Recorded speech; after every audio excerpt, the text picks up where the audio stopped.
Good morning, friends. Today we are talking about CSR responsibility. I hope you are not aware about this CSR topic. That's why you are here.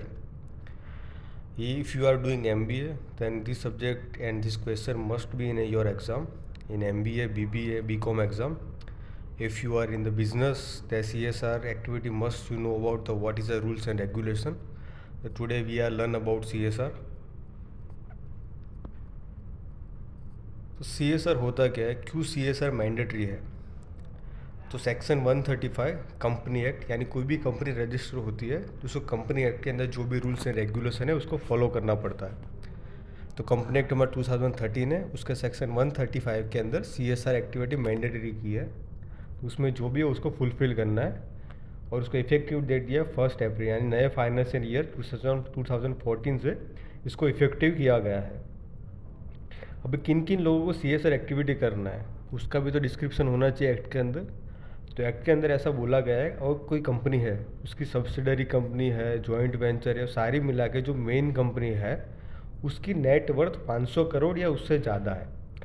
अब net worth का meaning क्या होता है? Net worth मतलब आपकी total asset, यानी suppose कि मेरा एक घर है 50 लाख का, उसकी वैल्यू 50 लाख है, उसमें मैंने 10 लाख का फर्नीचर करवाया तो उसके टोटल वैल्यू हो गई 60 लाख रुपीज़।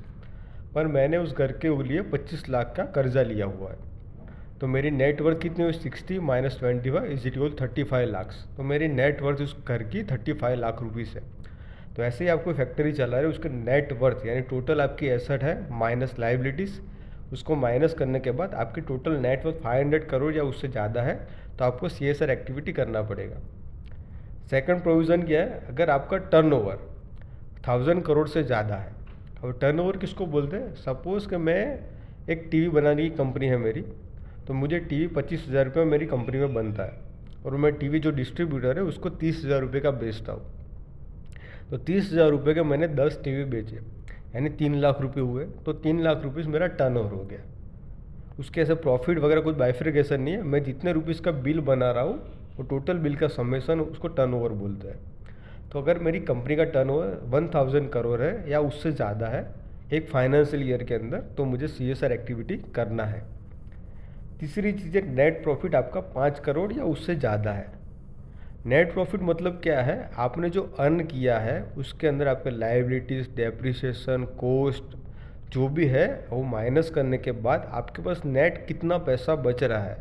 अगर आपका नेट पैसा सब कुछ टैक्सेस वगैरह पे करने के बाद आपका नेट आपके अकाउंट में 5 करोड़ या उससे ज़्यादा बचता है, तो उसको आपको फिर भी आप CSR एक्टिविटी आपको करना पड़ेगा। आप इन तीनों में से कोई भी एक कंडीशन फुलफ़िल करते हो तो भी आपको CSR एक्टिविटी करनी है। तीनों तीन कंडीशन फुलफ़िल करना ज़रूरी नहीं है, तीनों में से एक कंडीशन भी आप फुलफ़िल करते हो तो आपको CSR एक्टिविटी करना है। नीचे एक और लाइन लिखा गया है, during immediate proceeding financial year.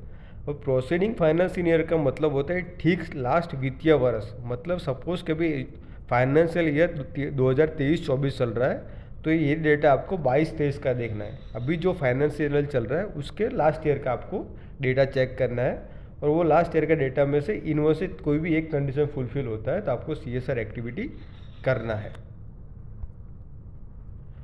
Next दिया गया आपको ये CSR फंड आपको जो है, आपको सपोज कि आप CSR एक्टिविटी को आपको करना है तो आपको पैसा कहाँ कहाँ यूज़ करना है, उसके लिए भी गवर्नमेंट ने एक्ट के अंदर मेंशन किया गया हुआ है।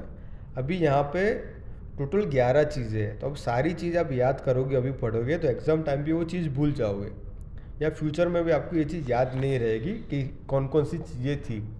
इसलिए हम पूरे एक स्टोरी के थ्रू इसको समझते हैं। तो फॉर एग्जाम्पल आप समझ लीजिए आपको किसी गांव दिया गया हुआ है, उसको डेवलपमेंट के लिए आपको CSR फंड यूज़ करना है।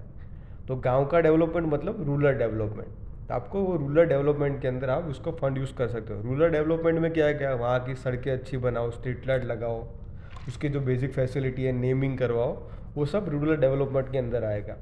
अभी गांव को आपने बाहर से तो ठीक ठाक डेवलपमेंट कर लिया, तो गांव के अंदर जो गरीब पब्लिक है उसका भी आपको डेवलपमेंट करना है। तो गांव के अंदर जो आएगा कौन आएगा? Slum public. तो आपको स्लम डेवलपमेंट करने के अंदर भी आप ये फंड यूज़ कर सकते हो।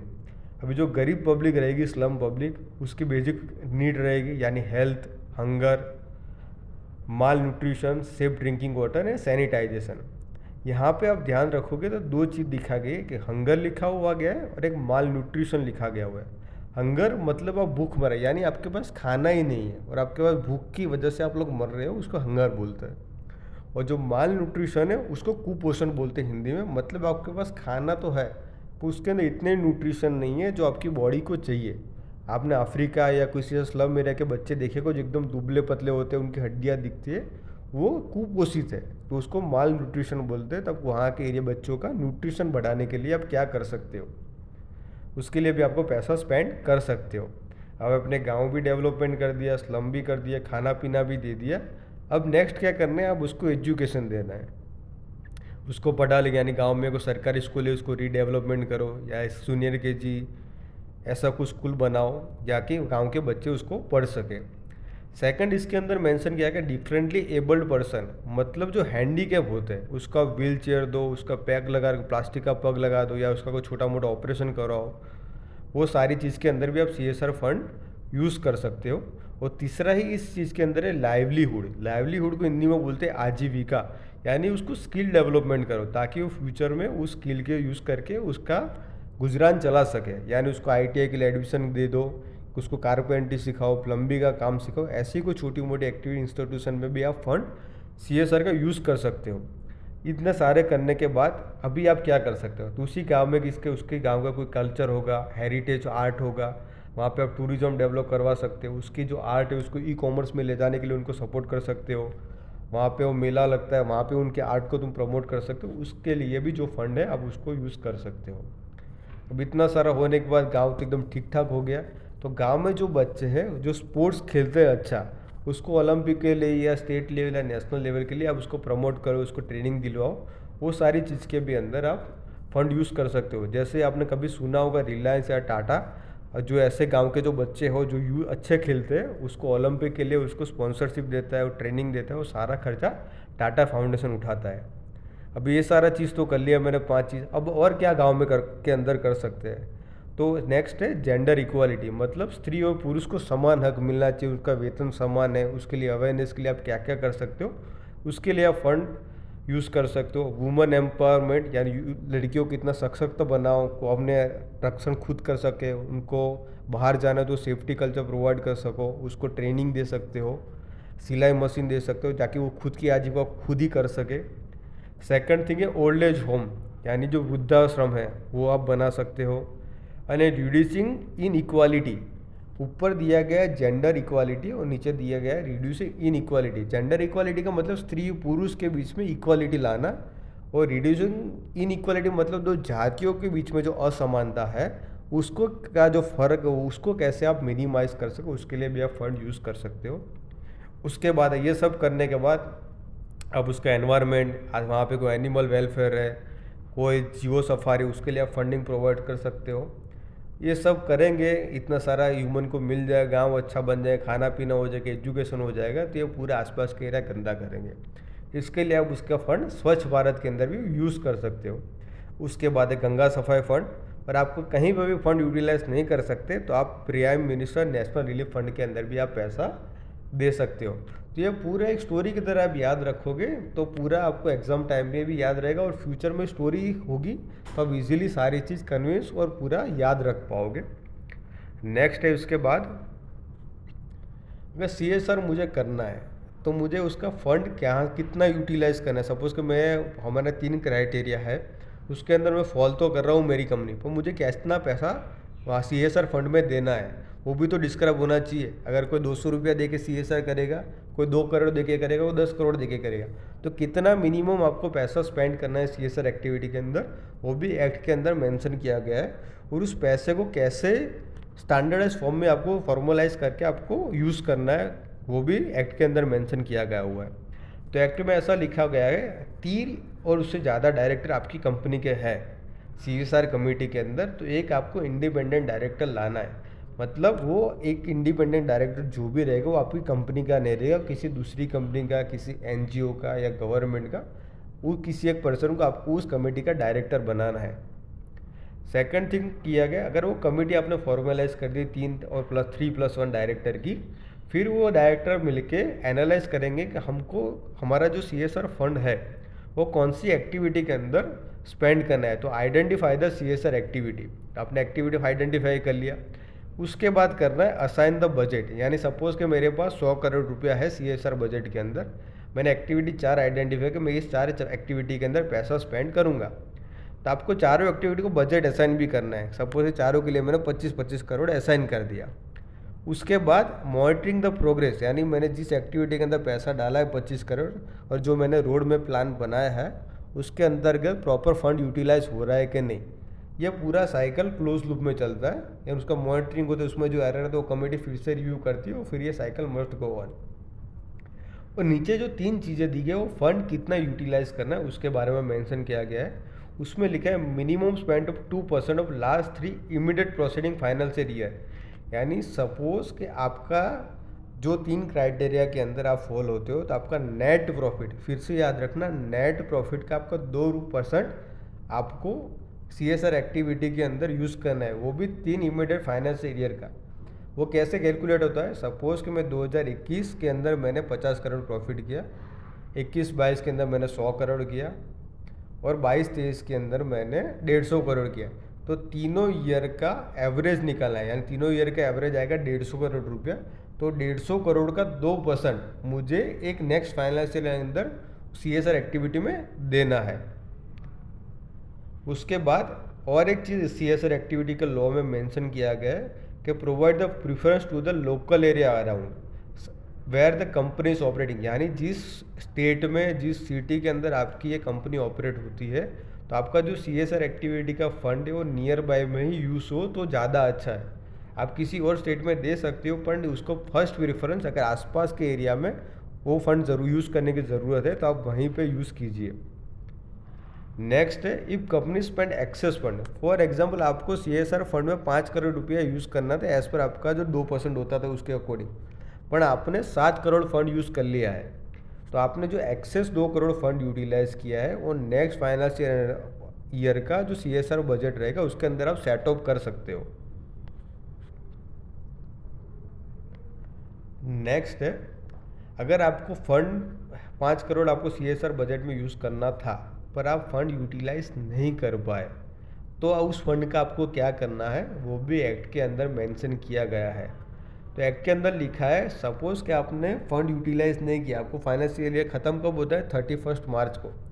अगर 31 मार्च को फाइनेंशियल ईयर तक आपका 5 करोड़ में से 1 करोड़ रुपया बच जाता है तो आपको एक अकाउंट ओपन करवाना है अनस्पेंड CSR अकाउंट करके, और जो बचा हुआ पैसा है उस फंड के अंदर अकाउंट के अंदर आपको डिपॉजिट कर देना है।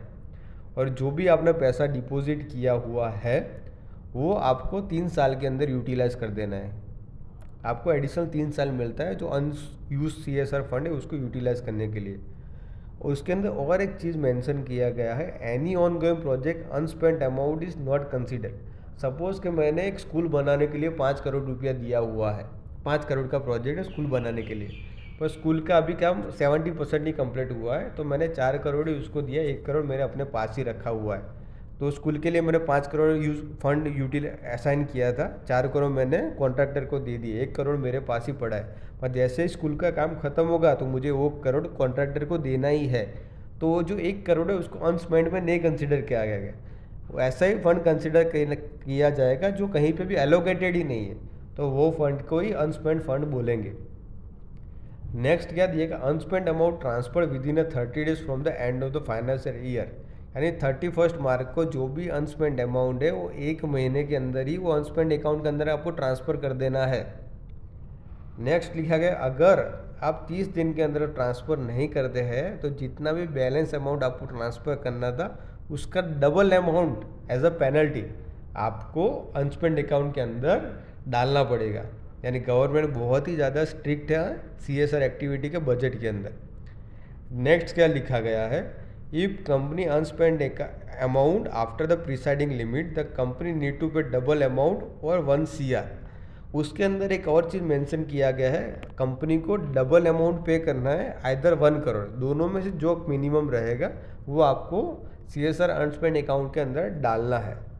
और उसके अंदर और एक चीज़ मेंशन किया गया है अगर उसके सपोज का हमने 4 डायरेक्टर डिसाइड किए थे और तो उस 4 पर डायरेक्टर आपको 2-2 लाख रुपया भी अकाउंट में डालना है। यानी सपोज़ कि मेरे 1 करोड़ रुपीज़ था, तो मुझे 30 दिन के अंदर अनस्पेंड अकाउंट में डालना था, तो मैं डाल नहीं पाया।